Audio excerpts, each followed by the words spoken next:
امام علی علیہ السلام کی خدمت میں ایک شخص آ کے کہنے لگا، یا علی، صبح اٹھتے ہی میرا منہ سوجا ہوا لگتا ہے، ایسا لگتا ہے کہ آرام کے بعد بھی جسم نے آرام نہیں کیا، پورا دن جسم میں تھکاوٹ سی رہتی ہے، بس یہ کہنا تھا۔ تو امام علی علیہ السلام نے فرمایا، اے بندہ خدا، اپنے وجود سے اس عادت کو ختم کر دو، اللہ تمہیں اس بیماری سے نجات دے دے گا۔ وہ پوچھنے لگا، یا علی، کون سی عادت؟ بات جب یہاں تک پہنچی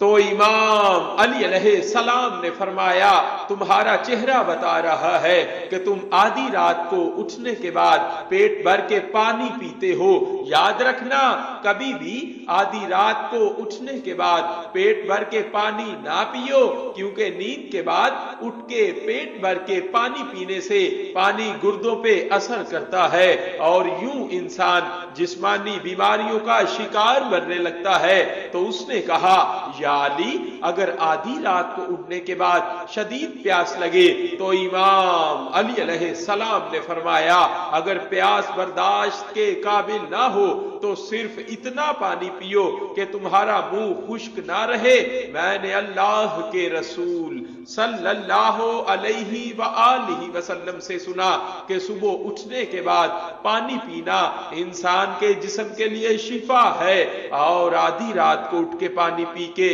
پھر سونا انسان کے جسم کے لیے امراض ہے۔